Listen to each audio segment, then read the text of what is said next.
Hey cousins, what's up? Welcome to another episode of the Sunday Dinner Podcast. I'm joined today with two of my favorites. I know all my cousins are my favorites, but these ladies are certainly two of my favorite people of all time. So real, so loving, just so bright and brilliant.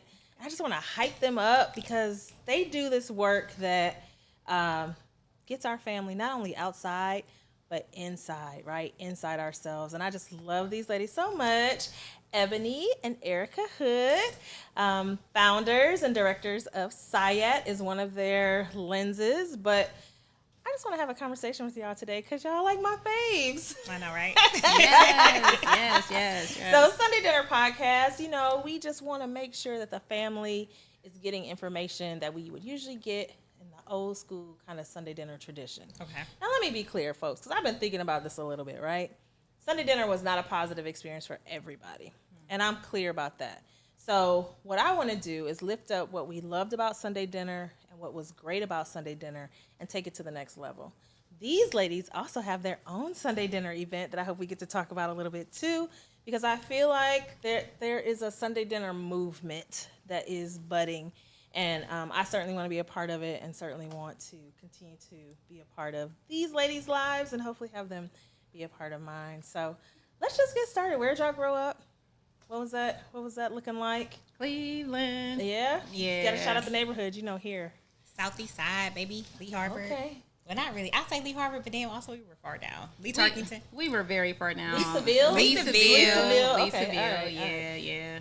Everyone pretty much knows our neighborhood or our street in particular. Our next door neighbor, he drove race cars. Oh. Can I say drives race cars? Because he is now the oldest wheel stand driver still living. What? Mr. Brewer, shout out to Mr. Brewer. Yes. So, on warm-ups, before he would go to the track, The street was the world track. The street was the track. And you heard him started up. Everybody in the neighborhood would come outside, and we were there. Famous, because I was next door to him. I was like, "Excuse me, this is my driveway. Excuse me." Yes. It was cute.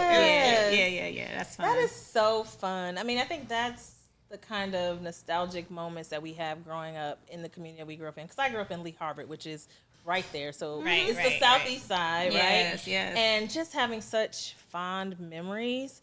I was just at a summit earlier this week around gun violence and stuff, which we know plagues our city. Yeah. And there were these young people, and they were just talking about how they have been impacted. And I remember even doing some work in community and having little kids say, I didn't sleep last night because I heard gunshots.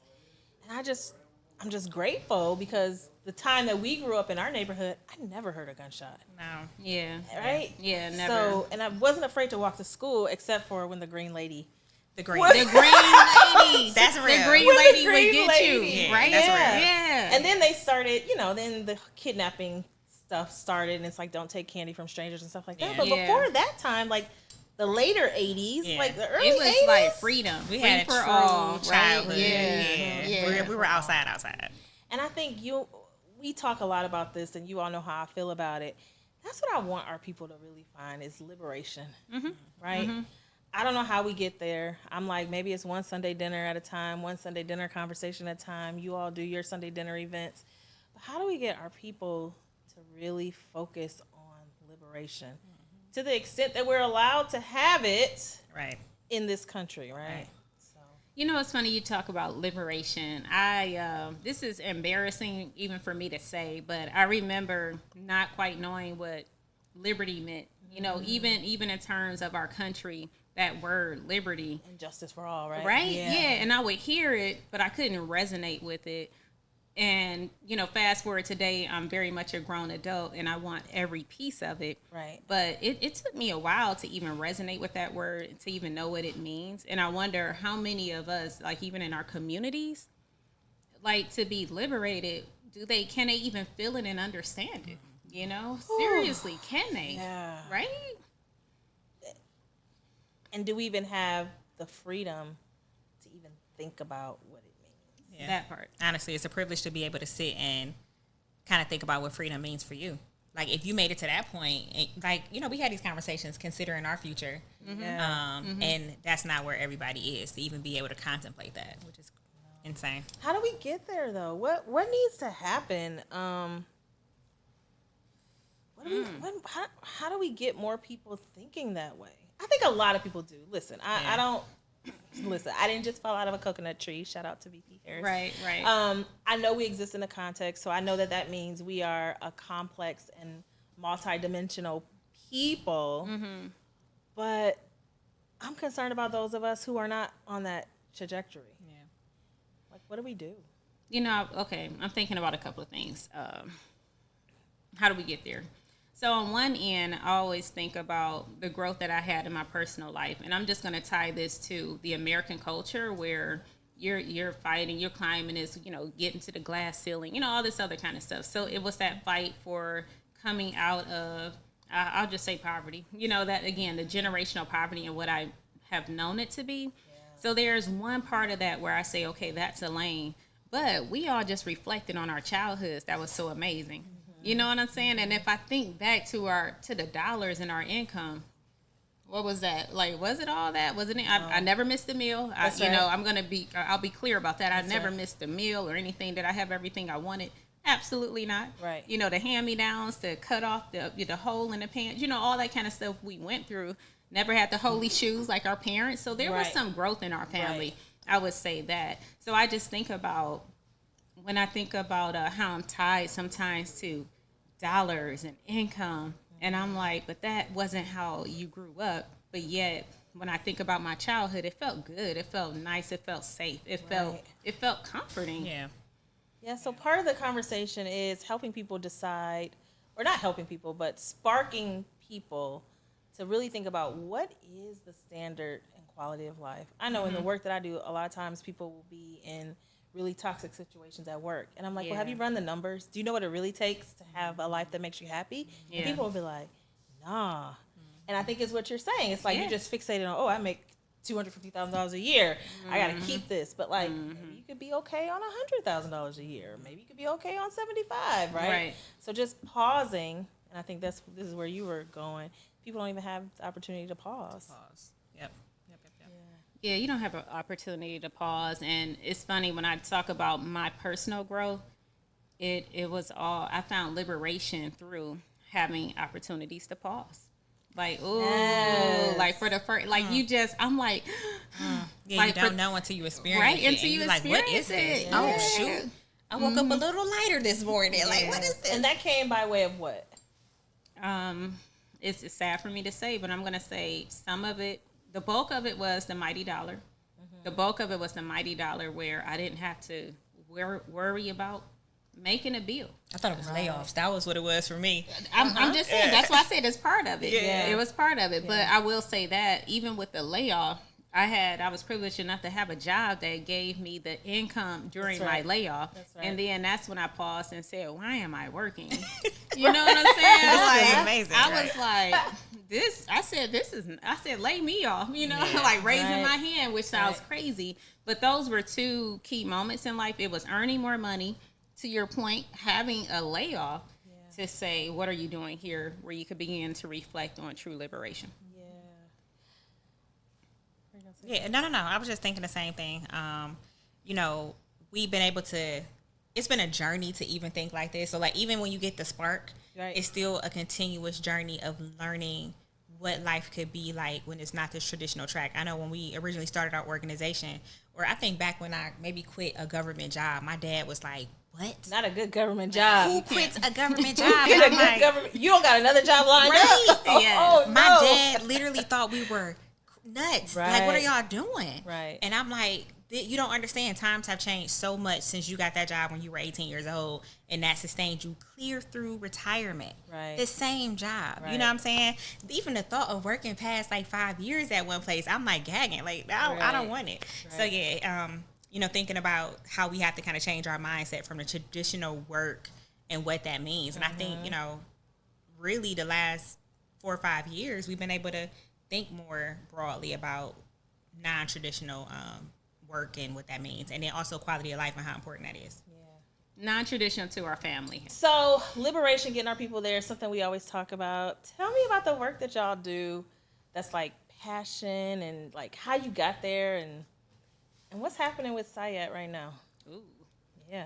It's been a journey. Kick us off. All right, so we have always been a family that enjoyed the outdoors, enjoyed traveling together.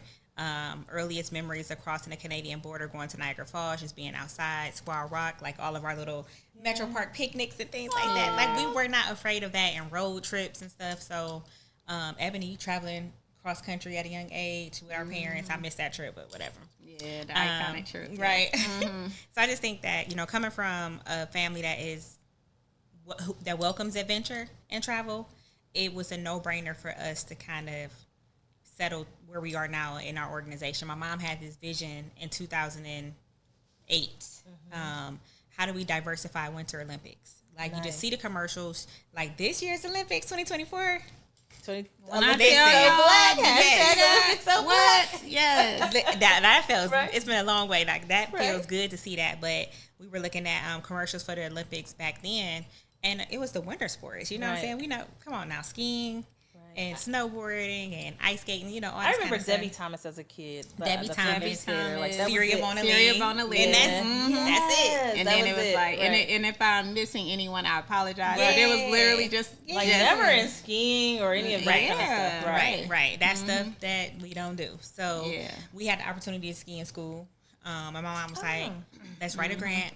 Let's take some kids skiing. I think we could do this. That'd be so fun. And we're like, that sounds fun, Mom. Yeah, let's do it. So we got a small grant. We were ready to take the whole community skiing. Like, come on, y'all, let's load this bus up. Charter bus full. Y'all know, like, what? 50, like, we were 55 ready. passenger, right? Yes. We had like 9 kids. It was like so humbling. Like, okay. But then we learned, what that means, like community engagement. We learned about those community barriers and the stereotypes that all of the things that we have to address. It's not about just signing up.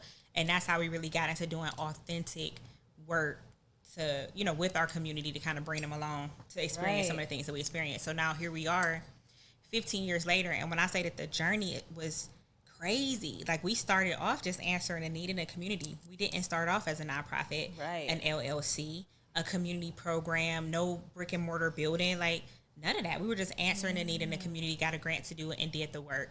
And then people began to question us, like, do you have your 501c3? You guys have a board? And we like, what? We're just doing the work, When does the calendar come out? Your website? And we're like, what? Oh, man. So, it's been a journey. And fast forward now, 15 years later, we have literally created, at this point, thank God, like, it's such a blessing to be able to do the work that you love to do. Yes. And create a life that you want to live, and have your kids see that you live, so that they can begin to kind of push towards their dreams. And normalize our place and space in nature. And like, normalize it. Yep. Yeah. So talk to our family about that, right? Because outside ain't safe for us a lot of times. You want us to go in the woods. Unfortunately, I just saw something, I don't know, it's on social media today, about someone, in North Carolina, being subject to those old ways of evil, right? Yeah. And I don't want to give voice to actually what happened, but so people would be like, oh, you want me to go out in the woods? I drive back and forth between Georgia and Mississippi a lot. And when I get through that Talladega National Forest, I'm like, I really want to know what that's about. I got to call Ebony and Erica. But then I'd be like, girl, do you really want to go up in there? So talk to the family about, like, why we need to be outside, why that was our place, and, like, what are the baby steps to getting back outside, and why it's so important? I say we can talk about having that nostalgic feeling from childhood. Yeah. So, everyone teased about come home when the street lights are on, but having a neighborhood street, you're just outside. Like, it really, you just hang out. So street lights will come on. It didn't matter, especially if you weren't hungry, and you would just be outside. Urban setting. I never flinched and thought about a forest, a tree, or anything.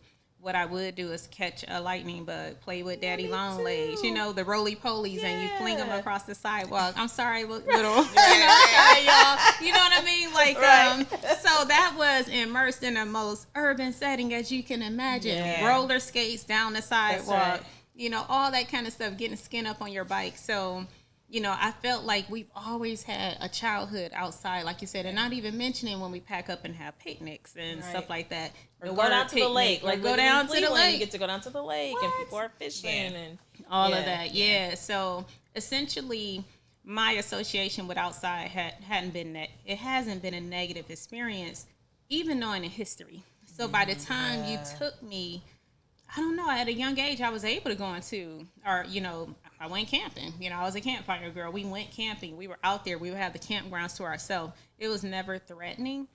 So what it was relief. It was a moment, a feeling that invited me in, where I'm like, everyone needs to have that. And I'm just going to say it, Robin, for all of our viewers and listeners, like, that's Syatt's secret sauce. We just get you outside and just wait for the magic to happen. Now, I have gotten pushback from people with allergies and people with bugs and, like that. Yeah. But, go ahead. It's scientifically proven, though. It's right? Scientifically proven that nature does all the magic that it does to lower our blood pressure and calm us from anxieties. And, it is really magical place. And I'm like, why are other communities benefiting from it so heavily and we're not? And when you say outside, are you specifically talking about parks, or are you just talking about like being outside in your backyard? Doesn't matter. Outside, connecting with nature. Outside, connecting with looking at a leaf on a tree, feeling the breeze, all of that, smelling outdoor air. Again, we know that some of our communities are a bit more challenging than others. Right. You know what I'm saying? We know that. But also, any opportunity that you have to connect with outside does not have to be at Yosemite National Forest, the only place where you can get the healing. Right. No, that's a fact. And I even think about the days of working in office buildings. Yes. A lot of times you will see people retreat outside. You get lunch break, you put your tennis shoes on, you go out, and you come back feeling right. good. Exactly. And vitamin D, sunshine, like in an urban setting. Yeah. In an urban setting. Yeah, so it doesn't take. Shout out to our national parks and forests. It does not take that. It doesn't take our state parks, our metro parks to get a piece of what the outdoors has to offer. And I think we were just prepared after recognizing the challenges within our own community and understanding those challenges, because we face them too. We just really recognize that it's not about outdoor recreation, looking a certain way, going to a certain place. It was more about, how do we get down outside? Okay, cookouts, family reunions, line dancing, give me an ear of corn, give me a piece of watermelon so I can spit the seeds out. Playing cards. Right. So we designed programming around that first. Yeah. How do we just get you out? Like, come with us. It's going to be fun. Mm-hmm. And then we do all the things that are normal for our community and comforting.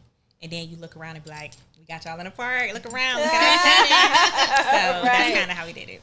Yeah. Right. Yeah. So let's talk about a little bit this notion about relief. So Black women, we're of a certain age. A lot of our cousins are stressed. I lost a cousin last year, I believe, to stress, right? Yeah. We can talk about high blood pressure. We can talk about the vaccine. But I just feel like she worked too much, and that, impacted her health. So, like, how are you all taking care of yourselves? Like, I know you get outside. But, like, really when it comes to just, like, managing as Black women, how are you doing it so that our family can hear, like, some ways that it's being done? For me, I'll say one of the things I find joy in is voicing my opinion for others to hear. Like, seriously, like, I am not swallowing horse pills. You understand what I'm saying? I'm not keeping stuff tucked away up underneath hats. I'm not hiding it in, emails that's been rewritten 10 times. I am saying the things that need to be said, and I find joy in that. Oh, I love that. I do. I find joy in that when I think about, the legacy of our country and, all the issues surrounding race and all those different things, and, how we're not valued, how I feel like I'm not valued in, like, workspaces and different things like that. Can I just say outdoor spaces too, depending on where we are? Yep. Okay. Yeah, where it's like, excuse you, like, I didn't ask you to say anything. So I find joy in just dropping the words, like, right then and there. I'm not going to give you time to retreat from that.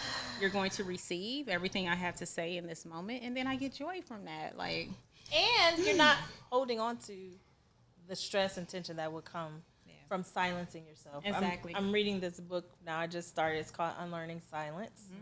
And one of the things the author, Elaine Herring, says in that book is, there's a risk, right? Oh, yes. Your voice gets shut down at some point in your life. Usually it's early in your family situation or something like that. And then as you grow older, you're constantly trying to figure out how to reframe how you want to use your voice, right? And so one of the things is when it's safe, when it's not safe, Right. recognizing, hey, everything has consequences. So it could be good, it could be bad, but you're going to have the consequences. So I just want to stay here with you just for a second. Like, how did you get to that place? Because there's a lot of people that want to be there. Okay, so DNA. I'm just gonna say it's in my soul. It's in my soul. There's a running joke in my family where it's like Ebony has a smart mouth, and it's like better than a dumb mouth, you know. like that's the joke. The little girl that you were, just bad. Yeah. What bad? Yes. No. That's what it used to be. Better than a dumb mouth. Better than a dumb mouth. So I never had a problem like voicing my concerns. You know, when I used to think about careers like in law, I'm like, ooh, there's a debate to be had. You know, and dare I say, let's talk about church. You know, where I used to be like, hold up, but that scripture though, like, you know, so it was like me in my mind. I just, So for me, I was like, God loved me enough to put all this spirit, you know, this discernment in my soul. Yes. And it was like, girl, this is how you're going to use yourself and your voice. So I felt like it was a gift. And then in terms of exercising it, being bold, that the gift would set me free and not bind me. You understand what I'm saying? I love that. Yeah. You know why that is so good. That is so good because when we think about liberation, which is how we started this conversation, like my mind goes back to, you know, between 8th and 9th grade reading I Know Why the Caged Bird Sings as the summer reading, right? And that moment when the caged bird is free, that's like a lot of what is happening to our people. People are in cages. Yeah. They cannot raise their voice. Yeah. And I'm going to venture to say it's because they don't know that freedom is on the other side. Yeah. And we've been conditioned for centuries not to speak up, speak out, advocate for ourselves. Yeah. It hasn't been safe. So it's like we're socialized that way. And the more you do it, it's more of it's a fear that comes along with it. But once you begin to exercise that voice, it feels so good and you can't stop. At that point, you're not shutting up. Like, and now we get paid to speak up and do the things. So we've been able to monetize this gift that God gave us to stand up, be agitators when things are right, and then also come up with a plan or a remedy or, you know, suggestions, hopefully, to kind of write some of these systems or work on some of these systems. And I think for me, that has been game changing, especially having a sister where we're so similar, both Geminis, so different, but yet identical twins at the same time. Like, it's just so weird. It's so weird. Yeah, so that has been a blessing. I didn't have to do it with fear because my big sister was the same way. And then I tell her all the time sometimes, like, she pulled that out of me. Because she'll look at me and be like, girl, you a little firecracker. I heard you so-and-so. And I was like, wasn't I big sister? You know, so like it felt good hearing her say it because I'm like, that's how I got that from her. Like, I admired that from her. Yes. And, that's so sweet. That is so sweet. Because I look at her as being an individual. Like, you always been just herself on Front Street, like the extrovert, the ham. You know, she was just, everybody loves her. So I never looked at her as getting anything from me. Because I'm like, girl, please, you're taking up all the space on your own. Yeah. In the meantime, I was just a little sister. Wanting validation from my big sister at the same time, too. So. Yes. And you know what I love about that? It kind of like reminds me of, like, when you see footprints, you know, and then like you want to hop in the footprint, but then you're like, hey, but I want to go over here and make my own footprint, you know. So I actually was having a conversation with somebody in the community the other day, and they were like, I just love, how do you say it? Syatt, am I saying it right? I was like, yes, Syatt, that's correct. Yeah. I just love those ladies because they are so direct. And they're not afraid to speak their minds and say. And I was like, I could just see myself on the stage with them one day. And I was like, oh, really? Now look. Y'all know who it is, but your voice. So what I want to say is like finding the balance between taking the risk, recognizing that there could be consequences either way, but taking the risk and being ourselves. That's what I was gonna say too. For me, it's been being unapologetic for me. Like, I was like, this feels good. Like, even with my previous jobs, code switching, which exhausted me. Oh, And I would come back. Switch. I'm like, why am I so? My brain is tired. I can't think of words to say. I began to fumble on my words because I was trying to speak a certain way. I'm like, this standard English is my second language, okay? Because what comes out of my mouth, I'm Ebonics is the first. hello, yes. So Yeah. I'm like, I was using so much energy trying to present myself in a way that wasn't authentic or normal for me. And when I began to switch that and just be myself and then putting that out in these rooms and at these tables, Yes. I'm like, y'all gonna get what I give. And I said what I said. Like, love so it. that feels so good to me. So that took a lot of weight off of me. Like, well, not weight, but The joy. but you know what I'm saying. It brought about joy Not weight, and that yeah. relief and that Oh, happiness yes. and Yeah. all of that. So, okay, let's clarify though for the family. Like, we Okay. got to be authentic. We can Yeah. put our voices out there. There's joy in that. But there's kind of like a line, right? So, we don't want the family to be rude. We don't want the family to be disrespectful in a way that's like, meaning like you treat somebody how you would not want to be treated when you're using your voice. Yeah. What's the fine line there? I'm gonna say the fine line would be cuss words and seriously, no, Okay. yeah, like like our mom would say, it's not what you say, it's how you say it. So But still say what you want to say, right? but still say what you For want us, to it's say. been purposeful though. Like, we don't say Yeah. the words just to say them. They've been said with purpose and intention behind it to actually be impactful or meaningful. So it's all been with purpose. And then we say it in a way that's not rude. We say it in a way that's factual and concise. And I think people appreciate that. Yep. And then we leave from that meeting, call each other up and be like, girl, what? Yeah. Did you? Like, we get that out of our system. But we don't do that in front of people. Right. But yeah, I Yeah.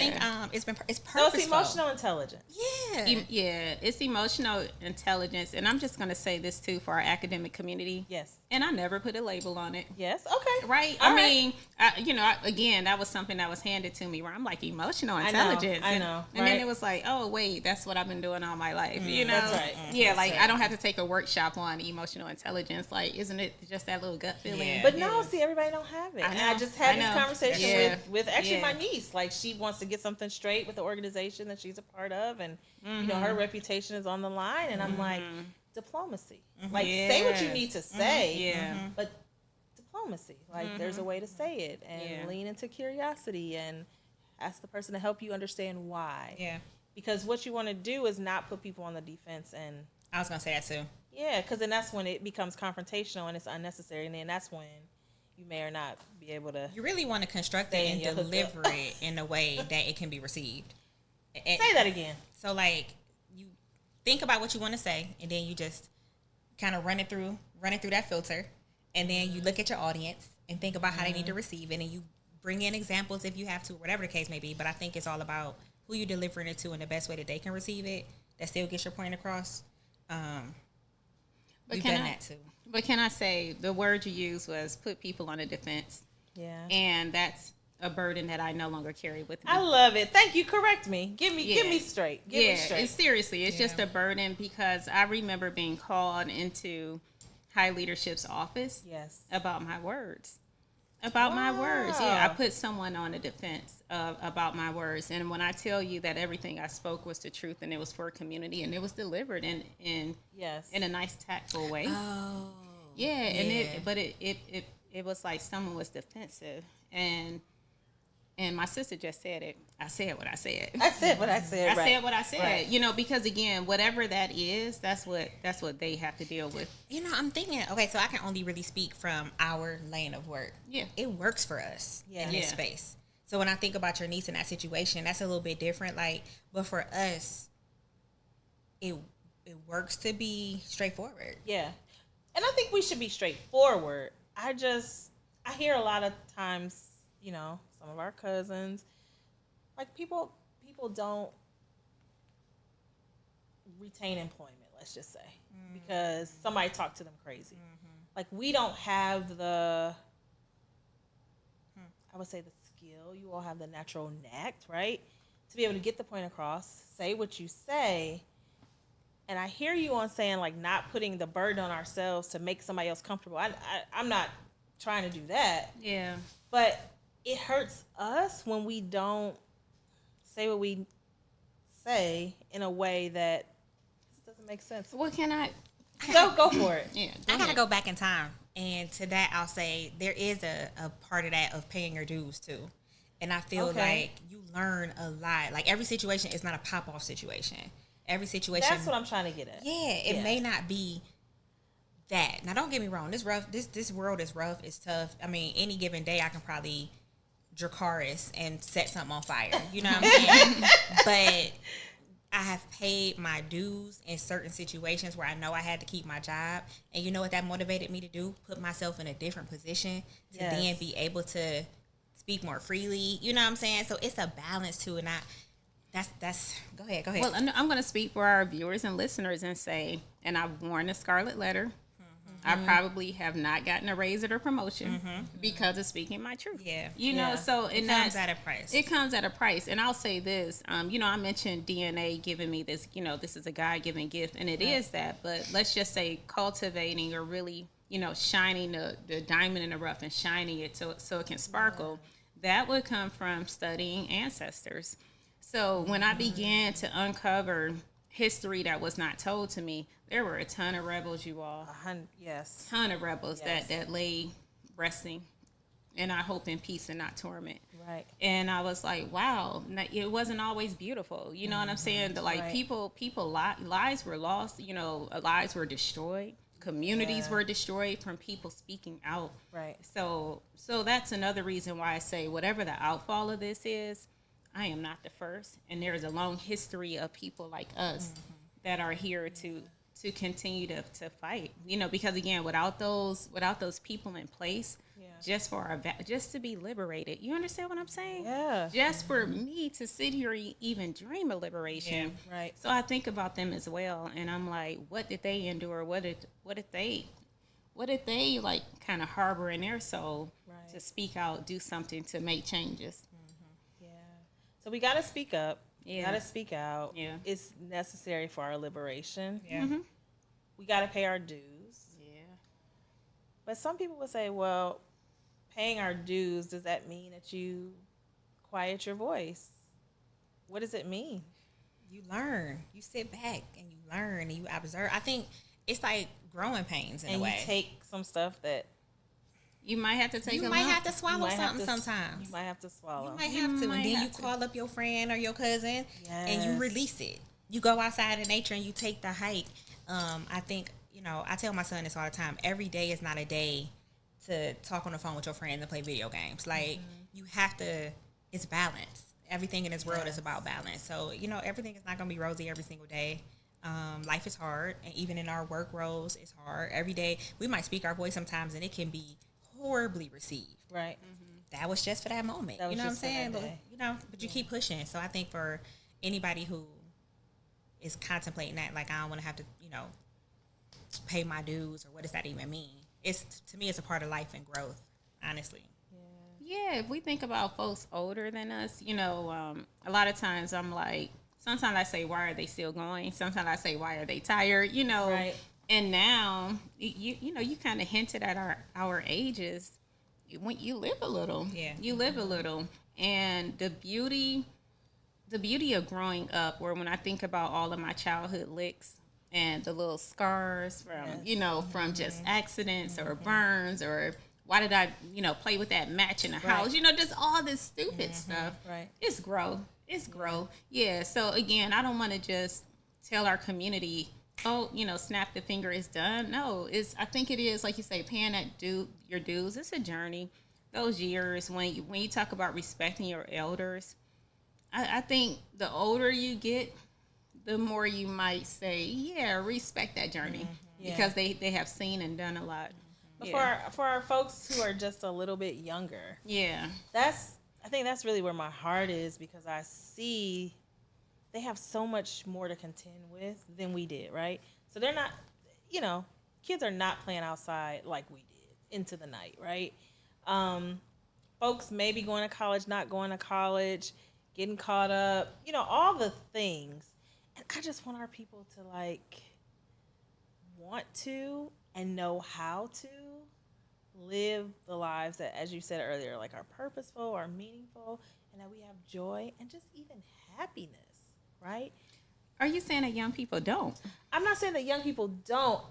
Again, I want to speak to the people that don't have it. Got it. Right? Because there are a lot of people that got great family structure. Yeah, They got good yeah. tribes and communities that are taking care of them, making sure they have all the stuff in the trunk for college. Like, Yeah. all that's happening, right? Yeah. So that's not who I want to talk to. That's not who I want to talk to. People that care about the people that don't have those things. That don't have this lesson that you're saying. Like, yeah, you know, I can speak my mind because I paid my dues and I've worked hard and I've listened and I've paid attention and I've really developed the confidence and the courage, or some of us were born with it, to like be able to do that. Yeah. But it's a process. You can't just jump out here and pop. Everything is not, like you said, everything's not a pop off.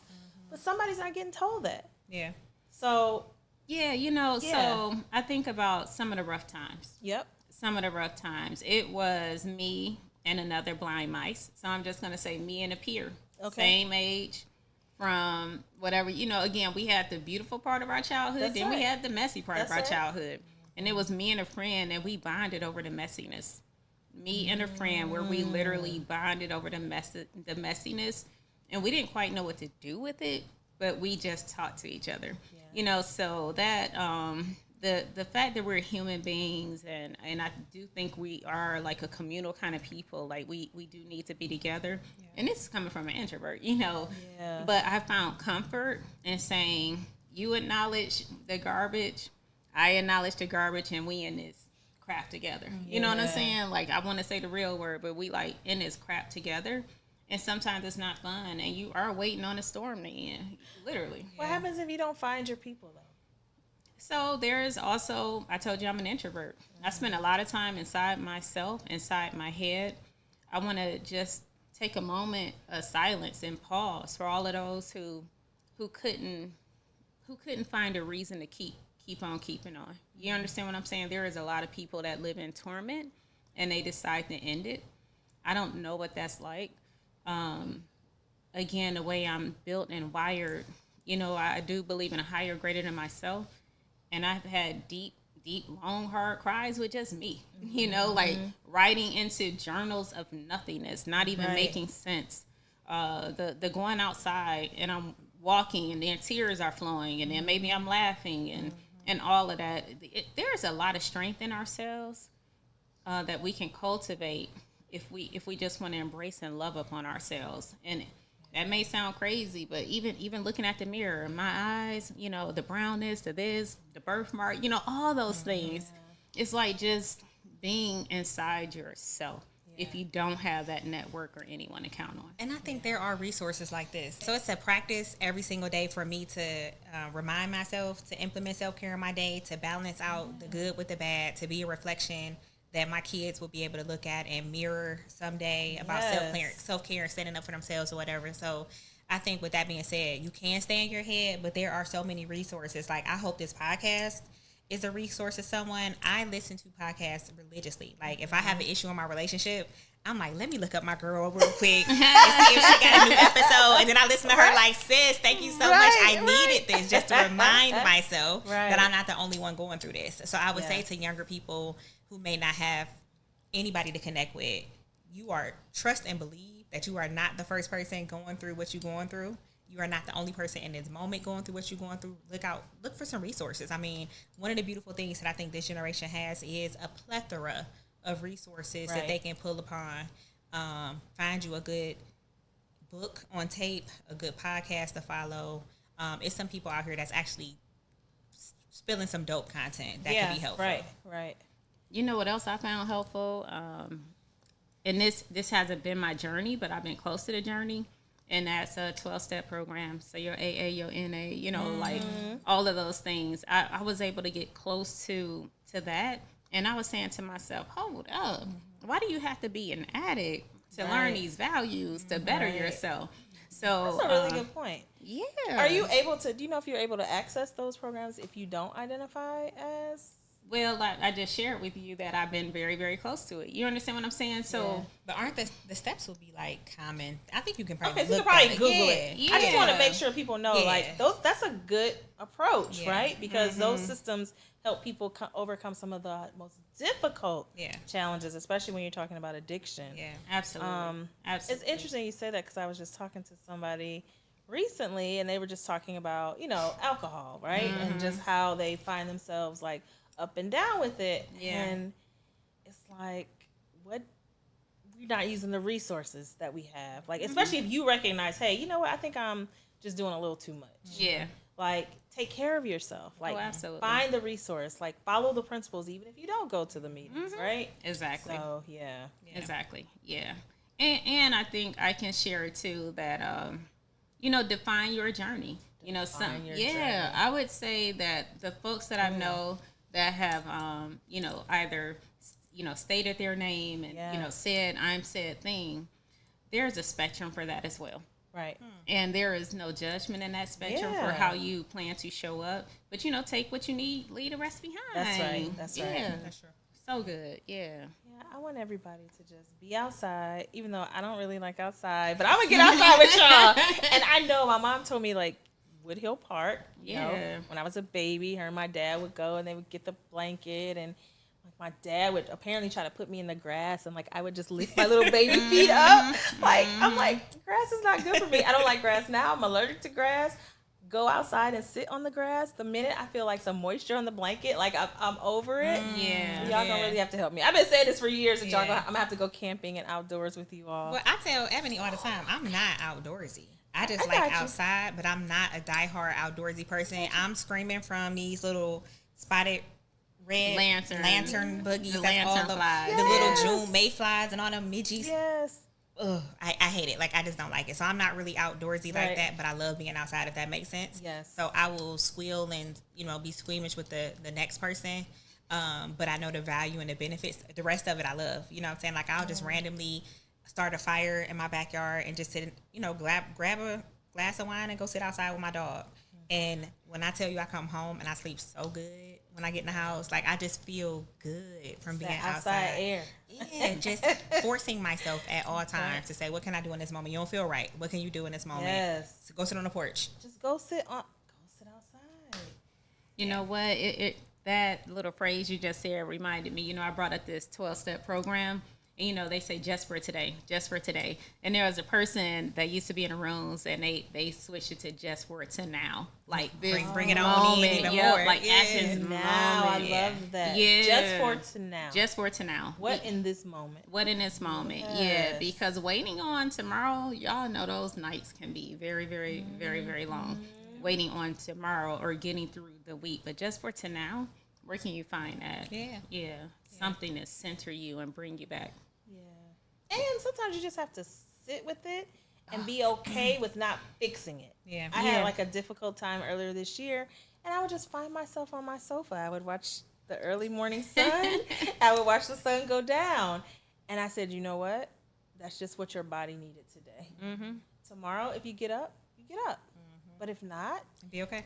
And just be okay with it. Yeah. It's like this constant drive to be on, to go.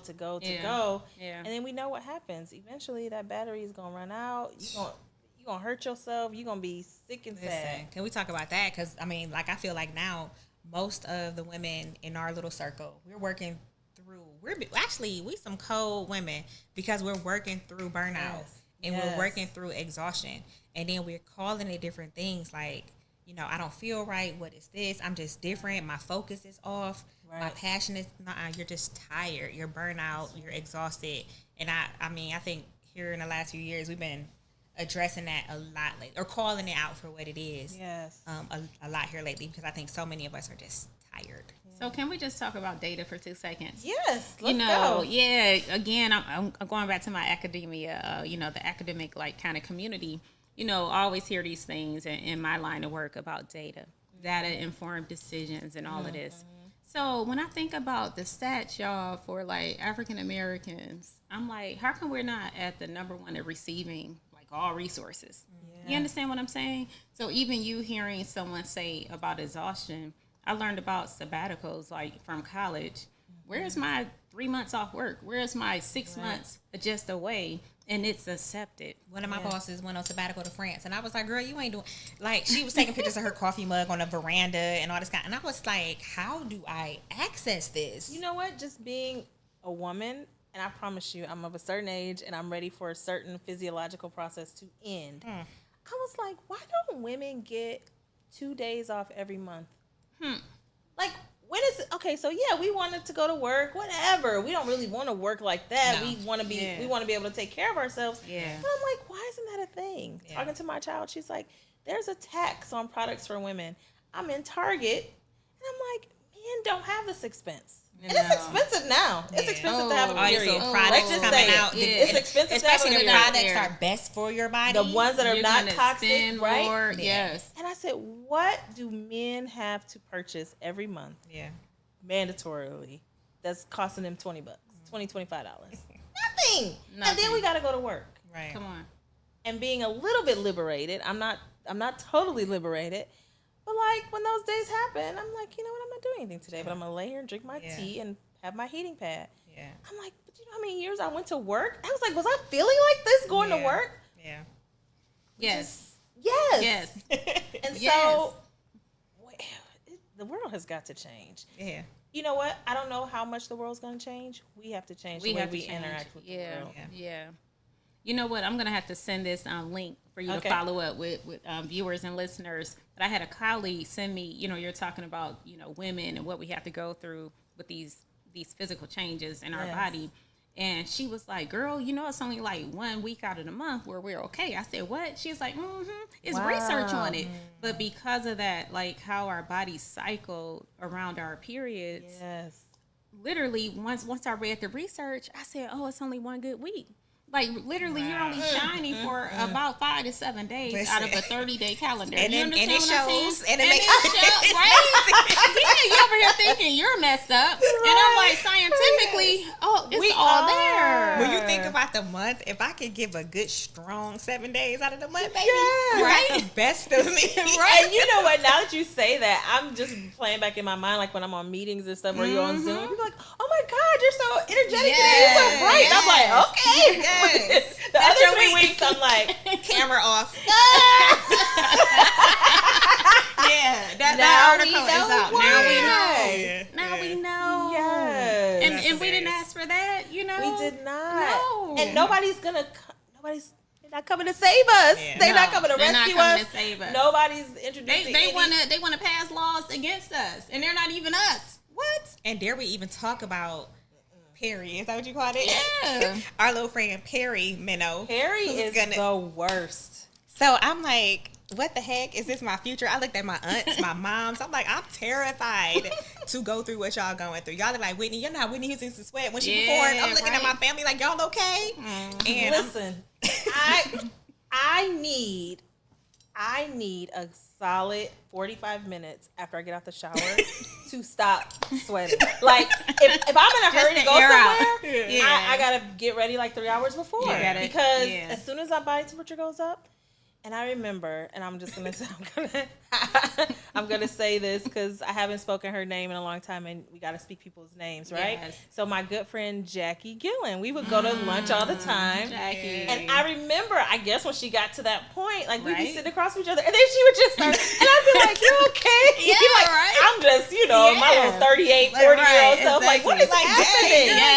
Yes. But the other thing is, what messages have y'all gotten? What information have y'all gotten? And we're gonna have an episode on this because I just can't take it. Yeah. I'm having my own personal summer. Yeah. I gotta sleep with the window open and one leg out. Right. Yeah. I didn't get no other instructions. I didn't get no other information. Where is the manual, the packet? You know how we had the little period books? As a kid, I read "Are You There, God? It's Me, Margaret" 75 Are You There, times. God? It's Me, Margaret? Where is the book? Where is the novel that is going to help me?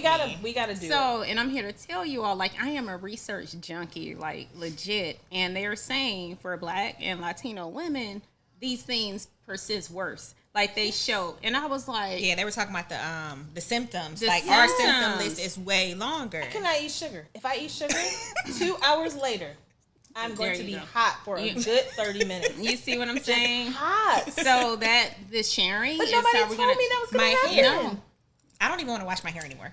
I wash my hair, I deseggle it, and I'm like, I'm looking at the little naps. The thinning.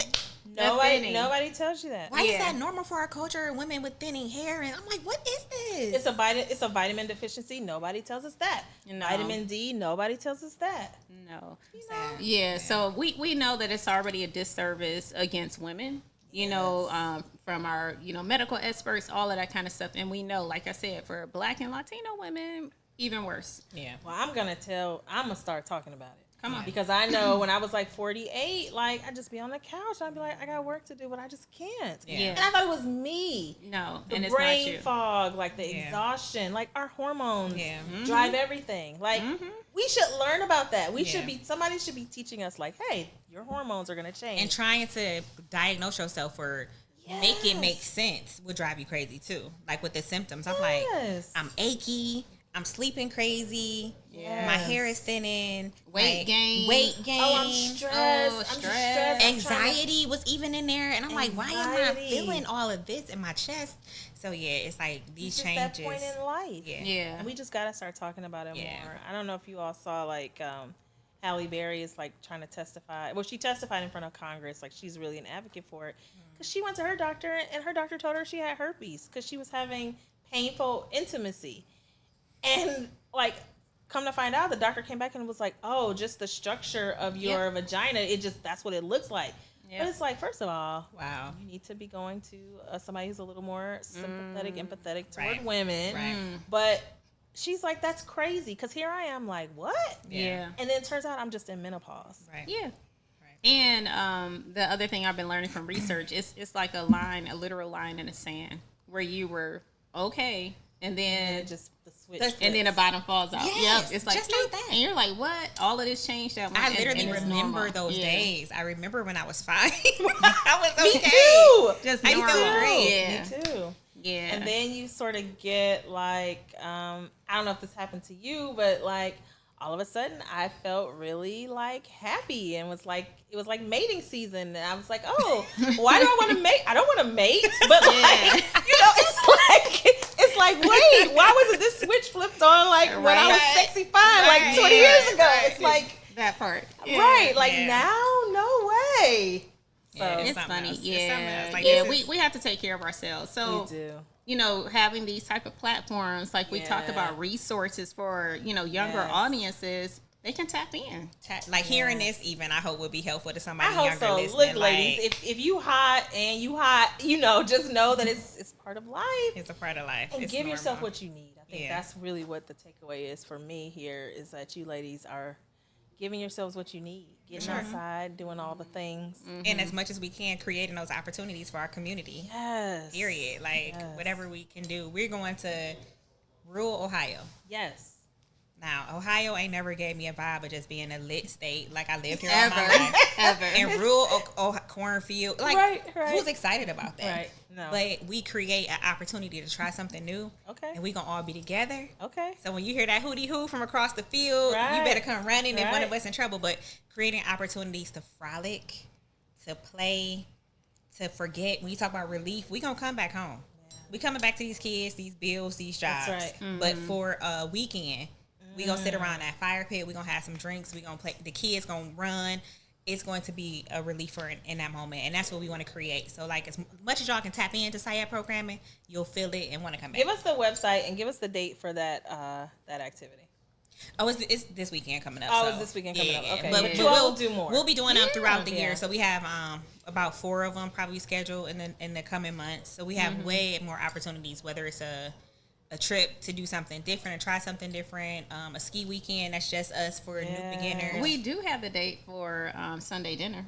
Sunday dinner. October 28th. Our little curated Sunday dinner experience in our national park where the soul food is delicious. The music is amazing. The company is amazing. It's Uno cards on the table. Like, you just come in and kind of meet people at your table, and then the conversations kind of take off from there. So you talk about those Sunday dinner conversations. I love it. Some tables are more competitive and spades games are going on, so you kind of lead them along. Right, And provide them with, make sure they got their pencil and their little notepad to take the scores. Right. But man, it's just it's just amazing. I think everybody who leaves at the night, first of all, it's pitch black by the time we leave, and they're like, I didn't know this was going to be amazing. It's Sunday dinner. It's the magic. Dinner, And you all have taken it outside. Yeah. Yes. Which is how we know, like, our ancestors did it. Yeah. Right? One of the things that I love so much in just, like, the research that I've been doing just about, like, our ancestors, right? And how we're still here. Yeah. Right? Basically, they had their own little gardens. Even during slavery, they got that little bit of land and they were growing the herbs and the tomatoes, and they were not just eating the worst of the meat, right? Which is the narrative that we get. Oh, they were eating the scraps. Yeah. No, they were also eating stuff that they had planted and grown. Fresh produce, free of pesticides, and you know what I'm saying? Like all of seriously, Yes. So yeah, love that's it. amazing. So tell folks that date again for the Sunday dinner. October 20th. And how do they get involved? How do they sign up? Come to Sunday dinner outside. You can check out our website at www.syatt, that's SYATTCLE.org, to check out all of our programming. All of our events will be listed there. Reach out to us if you all want to have further conversations about some of the work we do or partner. Go ahead. No, I was just thinking I was still thinking about this theme, a Sunday dinner, and then I was just thinking about where our Sunday dinner is held, and it's held in Cuyahoga Valley National Park. So we love using public lands, and then even the word public lands has us cringe in our soul. You understand what I'm saying? For me too. Yeah, exactly. I just recently visited the Atlanta History Center and the indigenous section. Just like, wow. Right? Rough. Yes. But, you know, now we got buildings and parks and all that stuff on it, right? So cringe for sure. Yeah. Cringe. Yeah. Well, I guess what I'm saying that to say is that, we do programming with a purpose. Yes. So our Sunday dinner has some of that old school conversation, and we talk about the legacy. You know, we talk about the legacy of our public lands and what that means. Gotta acknowledge it. We have to. We were recently at a talk on Monday with this sister is fire. She has her own studio. And architecture. Studio Zodi. So she's a land design. What is it? Architecture? But what is architecture called outside? It's called landscape architecture. Landscape architecture. Yeah. Sorry, Sarah, but she is straight fire. Studio Zodi, and she did a lecture, and she talked about one of the famous designers of Central Park. So it was like, how many of y'all know Olmsted? You know, hands went up, and then it was like, and how many of y'all know that he was out here writing? You know, like doing abolitionist work on slavery. And then it was like maybe 2 hands, went up out of all these hands in the room. So she's currently writing a book on that, and she's talking about it. So one of our famous, well-known parks, green spaces in the middle of Manhattan.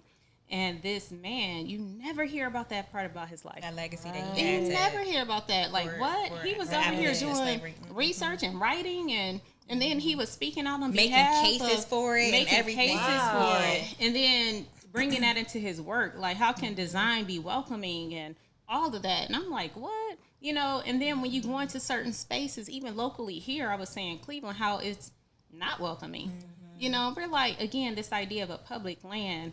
And every time I've been close to indigenous people, and I get to hear them share about their space and time and the legacy that was passed on to them, I'm like, they had it right.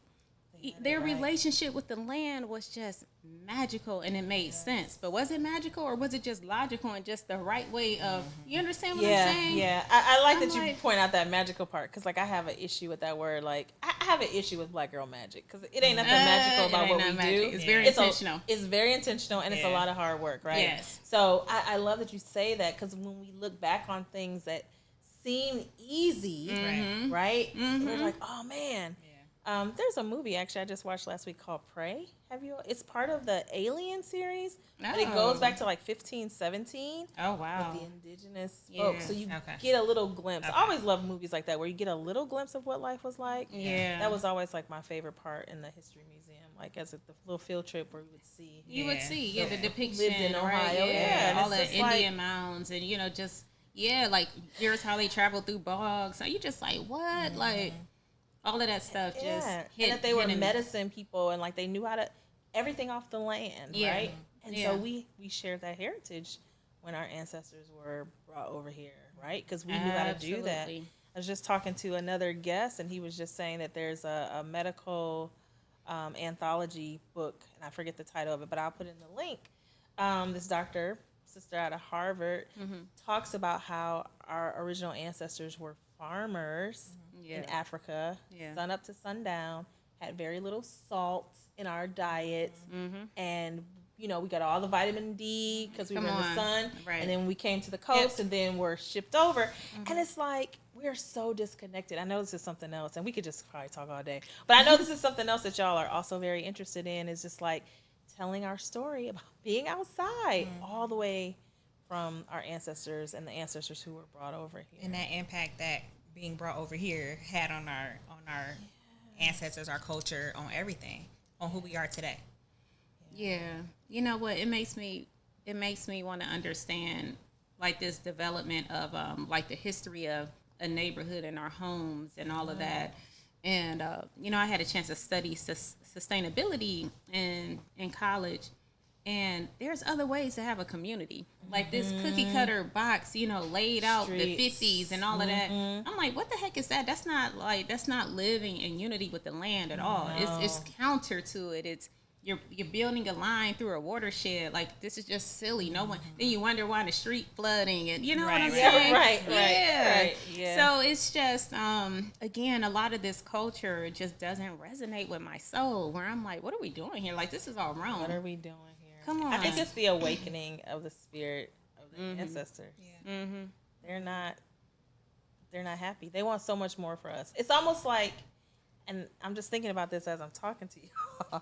It's almost like we drank the Kool-Aid and we bought in, but this was never supposed to be what we were doing, right? It feels wrong at every turn. Like, I say that all the time too. Like, when we have meetings, and there's always that one, I'm gonna say woman, that runs the meeting with that agenda, and that has the PowerPoint, and that has requirements of everybody to do X, Y, and Z said activity. And I'm like, this just feels so dumb. Like, can we just not talk?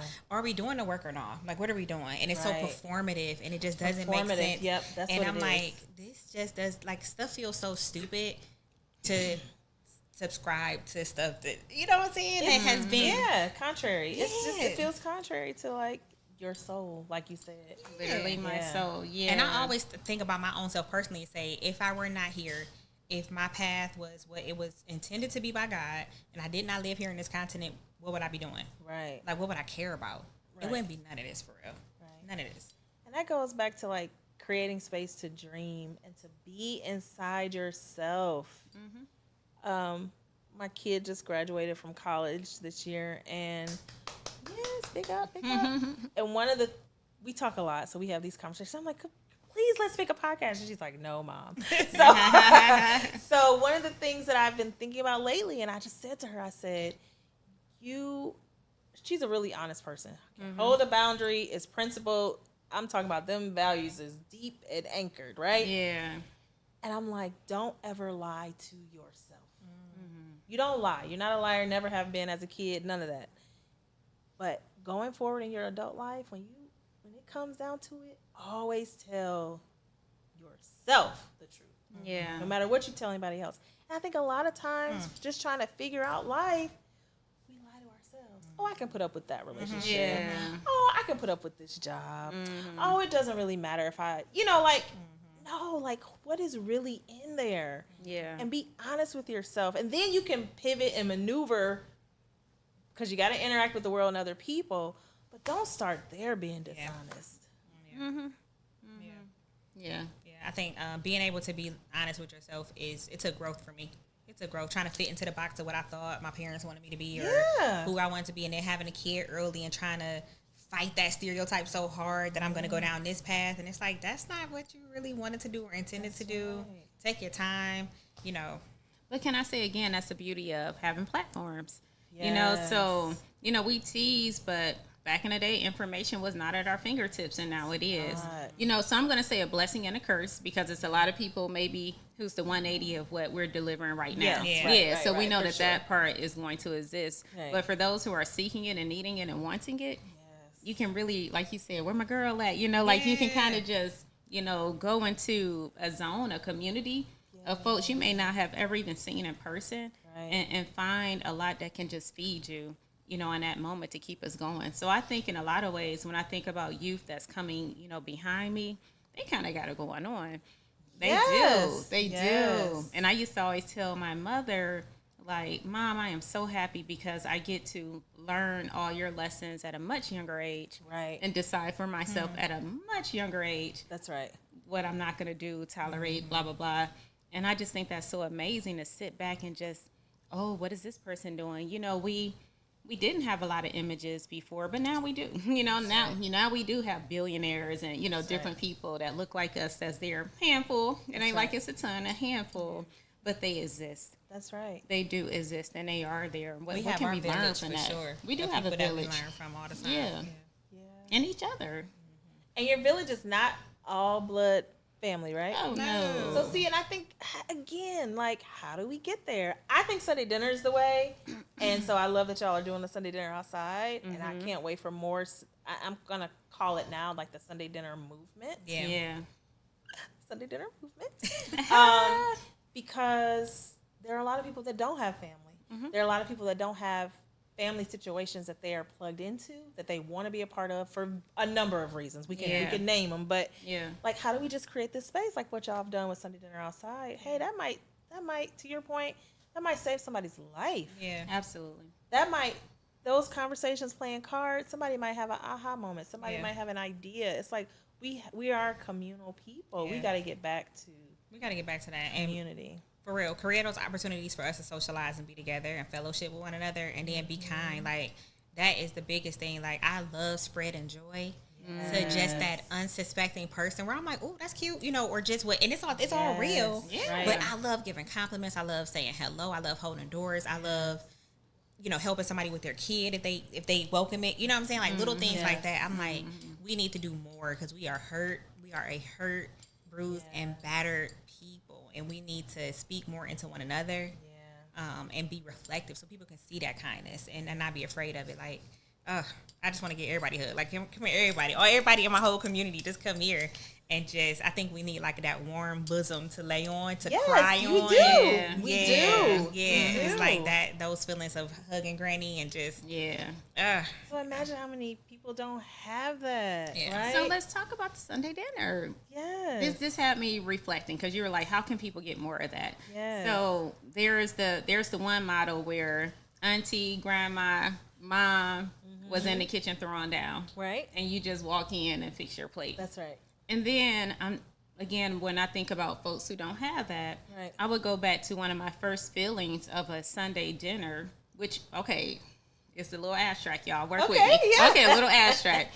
But it was in school with my friends, my little network circles. And, you know, we did the old-fashioned, like, potluck style. Yeah. You know what I'm saying? So no one is responsible for the meal. That's But right. can we all get together and just bring right. the things? I remember one person had like hummus. That was my first time learning about hummus back in the day. Yes. And then Rice Krispie treats. You know what I'm saying? Where it was like, what are we going to bring to the table? We had the bomb Sunday dinners when I was in college. We had the Kraft macaroni and cheese, the canned greens, the canned green.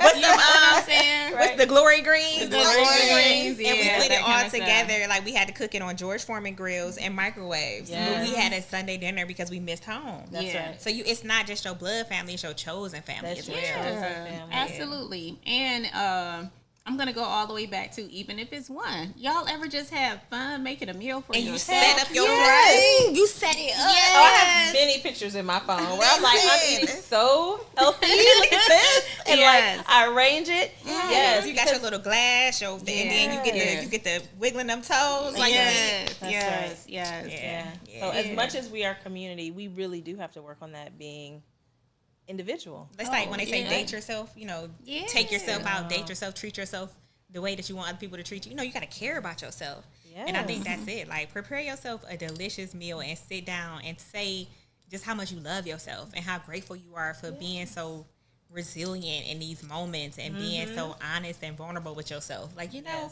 cry with yourself. Man, when Ebony talked about them hard cries, that's therapy. And Yeah. that's telling yourself the truth. Oh. And allowing yourself to be wherever you are at that moment. Like, because nobody's going to love you like you. Yeah. No one. Nobody is going to As love much grace you as I have like for myself you. these days. Yeah. Yes. Like, I be looking like you really love yourself because you be tripping sometimes. Like, you're not doing things the way you want them to be done. You're not taking care of yourself all the time the way you should. Right. But the grace that I offer myself and the continual push and motivation I have to give myself to say, girl, you got this. Yes. And the more grace I think we give ourselves, the more grace we're able to give others. Yeah. Yeah, from all of my spiritual teachings, if you allow it, it is so true. You speak a positive word. You open up your heart and your soul. That's right. Now, I will say this. When life come punch you in the stomach, it will happen. It will happen. It will happen. It will happen. Yeah. You know, those kind of old school phrases, count it all joy, where you like, what? Really? Like, but I promise you, I think, Erica, when it goes back to dues, it's like the longer you live, you know, and I have a lot of old heads telling me, keep on living. You know, keep on waking up every day. Yes. You know, so as I'm coming through my journey and I voice something, they're like, "Oh, you're there now." You now know, I laugh at pop off moments. In a moment where I would normally want to pop off, I look at that person and I'm chuckled like, you are so pressed. Like, like You are so pressed. You are so pressed. You in know this what? moment. You know what you're not about to get is my energy. It's my energy. You're not about to get my energy. Because I control that. You know what I'm saying? So it Clown just it. feels so good. When I look at them, I'm like, ooh, you all right? You good? Yes. Like, it just feels good to kind of flip it in that way because, don't play me. Did y'all watch the debate? The presidential debate? Yeah. So Vice President Harris had a moment like that with the other person where he said something and she gave him that look like, I'm not even going there with you. And it was like that chuckle. She actually did chuckle. She did chuckle. She was like, oh my goodness. She got to pull herself back a couple She times. did. Like, you know what? She did. Not today. She did. And I love the memes on social media where they insert Samuel L. Jackson saying MF. MF, yeah. Her words. This? yes. Because she did pause for a long time. And for a long time, the little lips were pursed. Like, I'm like, this is live TV. And she was Yeah. like, ancestors was real. Right. And It was like, no, baby, no, baby, no, baby. No. So people gonna make some videos and make fun of it later, but don't do it. Don't do it. So I love it, and I love you, ladies, so much. I appreciate the time you've taken to just talk to our families, talk to me, spend time with me. Gotta ask before we roll out. Okay. You all are gonna get 2 questions. So one, y'all have traveled the world. Y'all have done deep sea diving, Costa Rica, climb mountains. Y'all have done it all, right? National sea. parks. girl, no. I mean, Big skiing, all the things. Bike riding through the city, canoeing. Yeah. I think I went on a boat with y'all once and stuff like that. What adventure or place, if you got more than one, you do give the people more than one, would you highly recommend our folks take advantage of? Highly recommend. Like your favorite, meaning like your favorite or something you really enjoyed or some moment that was spiritual or anything. Just like getting out, taking on an adventure. Where would you tell people to go or do? well, I'll say we lost our scruples at the top of Rocky Mountain National Park. We were up there together. It was Just like where? outside of Denver, Colorado. Okay. We went to Rocky Mountain National Park. The trail, it was like almost winter time. Okay. So the visitorship was very low. Okay. We had the place to ourselves essentially, and we were at a peak, and we were just looking around, and we were like, "Girl, this crazy! Wow, you see this?" And then it was like, "Do you see this?" like just, I mean, close to heaven. Like we were that high up, you just feel super close to heaven, super close to God, looking at this vast beauty. There have been multiple times where I had that instance, but I just remember that moment was probably like one of the first. Yeah. Where I was like, "This is amazing." And then I'll throw in one. yeah, go ahead. It's one that we talk about all the time, and that's getting yourself near water. So, you know, you mentioned scuba diving and all that other kind of stuff, but I don't even have to touch it if I'm around it. Yeah. You know, to even hear it, you know, where I'm like, oh my gosh. So I'm going to say from an intermittent stream. So that's a stream that isn't flowing or a creek that isn't flowing the whole time. From something as little as that to as vast as our oceans. It's something about water. Just being around water, watching the water, looking in the water.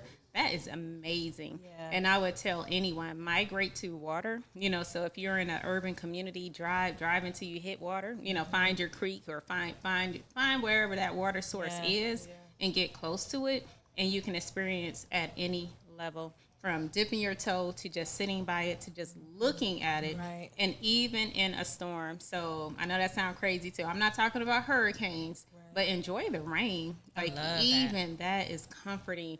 The snow. Yeah. People are like, oh, wintertime, but sometimes just being in the softness of that snow, The even crunch, the depending on touch your of climate, it. depending on your Right, climate. right, Let me just say right. that. Yeah. So those are some of the things That's that true. speak to us. Yeah. It's funny that you say get in the rain, because we talked a lot about our childhood, and I remember, summer vacation. I had the rec center, the library, and then when I got a little older, I would walk to the Shaker Library, which was a little bit further from my house, but I thought I Yeah. was going somewhere, right? Yeah. But when it would rain, I remember this one time just like going outside and just being in the rain, and then I was like, "Ooh, I'm gonna get in trouble." So I went in the house and I put my clothes in the dryer. And it was like, okay, I dried my clothes, but like just being in the I had rain, that being moment. in water, it's like Yeah. all the things we try to avoid so much, right, could bring us so much relief and joy. Oh, We absolutely. did an African naming ceremony at Fort Monroe in 2019. Fort Monroe, tell the people. Fort Monroe National Park is in Virginia, First near African. Hampton. Yeah, it's like the spot of the first African landing. When Okay. we 1619. Yes. That's the Yes. spot. And they had an African naming ceremony. Some organization was there, and we were in the ocean, and they kind of like got some water and like poured it over you. And I wasn't crying. I was perfectly fine when I walked in the water. But as the water dripped down, I was like, oh, those your tears. And not only were they my tears, but they were my ancestors' That's tears. right. And I was just right. like, oh my God, that was the closest I ever felt to like our lineage and my history, and not even knowing where I can trace myself back to, but I knew where I belonged at the same time. I knew where my Right. home was, and that was just wild. So yeah, to nod on that, like to add to that, how much Fort water. Monroe National Park, Yeah. in Virginia. Okay, all right. Power that, and people say that you mentioned gardens and how we have to tend to them. So it's not like I'm big on a garden. Our father put in one behind our garage. Again, this urban setting behind our garage. We had the bomb garden back there. But I would say this idea of like soil and trees and all of that.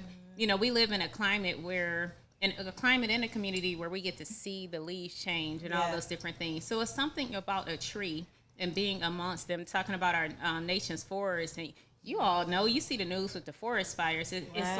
like you It might is. feel it in your soul, like what? You just see all of that just burning. But when you're able to be like in the midst of trees, and I promise, call me crazy, but it's like they can just speak to you. They speak to you. And when I have gone down south and visited plantations, it's like chilling and comforting. It's That tree weird. that tree been there.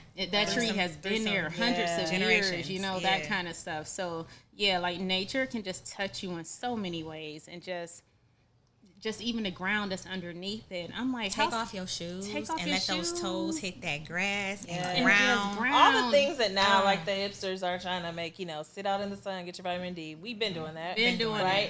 it. Been doing it. And put your feet in the ground, grounding. Yeah. Right? Yeah. Take them We've shoes been doing off. that. Wiggle them Been toes. doing it. Been doing I it. have a Yep. request. Yes. So, Harriet Tubman is like one of my all-time favorite ancestors. Is there like a recreation of any of her travels, A recreation of it? like so that you could kind of travel along the route? Oh, absolutely. Yeah. So Can y'all there. take me? Yeah. Yeah. Can No, we make seriously, because I've been wanting to do it too. Okay, can we make a There's a whole trip trail. and Yes. invite people on the Yeah. trail? That's what I was trying to Absolutely. get at. Yeah, so Absolutely. can we make that a Let's do it. project? Let's do it. Okay, Let's I do it. promise. Sounds good. Yep. Maybe we partner with like Girl Trek or Love it. some of these other women out here doing this work too. I would love And we so much love to do that. like Yeah. have a little joint little podcast. Okay. Oh my gosh, this Yeah. is We've been fun. following that for a while. Yeah. So yeah, that'd be Yeah. great. Okay, Yeah, let's do it. All right. Okay. Last question. Oh, On okay. your Sunday, Yeah, go you ahead. got more? You got more? Oh no, We have I a meant, part two. No, I wasn't. I thought we had our two questions. I was like, Oh, no, we didn't it get was to just number the one two. about Okay. where should people go. Yes. Okay. And number two Number is two on your is- Sunday dinner plate, the 3 things you must have. Macaroni and cheese, greens, and sweet potatoes. Okay. You got a veggie plate over there? And I want some cornbread so bad. But you said 3. No, You said 3. just Honorable three. mention, You cornbread. said Okay. 3. All right. So I'm gonna go with that delicious deviled egg, Oh. collard greens, Okay. and the mac and cheese. I just Yes, have to. we gotta Yeah. have the mac and cheese. I love Yeah. it. Yeah. Erica, Ebony Hood, I'm Robin. This has been another episode of the Sunday Dinner Podcast. Family, we hope you have some stuff you can take away. As our goal is to just really make sure that we're all okay. Okay. All right. Love y'all. Peace out.